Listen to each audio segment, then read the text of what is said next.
বাংলাদেশের রাজনীতির অঙ্গনে ফের উত্তাপ বাড়ছে। বিএনপি ঘোষণা করেছে তাদের সর্বশেষ প্রার্থীর তালিকা।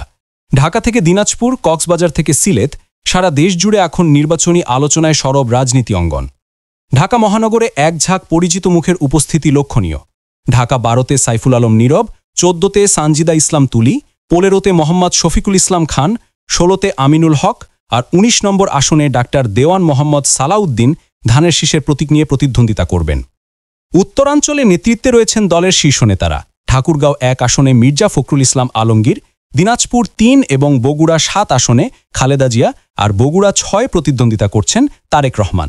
রাজশাহী, রংপুর ও ময়মনসিংহ বিভাগেও বিএনপি একে প্রার্থী ঘোষণা করেছে, যেখানে অভিজ্ঞ রাজনীতিকের পাশাপাশি উঠে এসেছে তরুণ নেতৃত্বের নতুন মুখ। দক্ষিণাঞ্চলেও ধানের শীষের পতাকা উঠছে সমানতালে। বরগুনা, ভোলা, বরিশাল থেকে শুরু করে ঝালকাঠি পর্যন্ত সবখানেই প্রস্তুত হচ্ছেন বিএনপি প্রার্থীরা। চট্টগ্রাম ও সিলেট বিভাগেও ঘোষণা এসেছে একাধিক নাম, যাদের মধ্যে রয়েছেন আমির খসরু মাহমুদ চৌধুরী, সালাউদ্দিন আহমদ এবং বান্দরবানের সাচিং প্রু।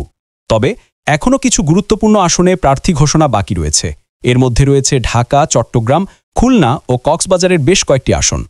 রাজনৈতিক বিশ্লেষকদের মতে এসব আসন নিয়ে দলের অভ্যন্তরে চলছে কৌশলগত আলোচনা ও সমন্বয়। বাংলাদেশের রাজনীতিতে নতুন সমীকরণ তৈরির এই প্রতিযোগিতায় বিএনপির প্রার্থী তালিকা ইতিমধ্যে আলোচনার কেন্দ্রে। এখন প্রশ্ন একটাই, ভোটের মাঠে কারা জয়ী হবেন জনতার হৃদয়ে? আপনারা দেখছেন NXN নিউজ। ধন্যবাদ।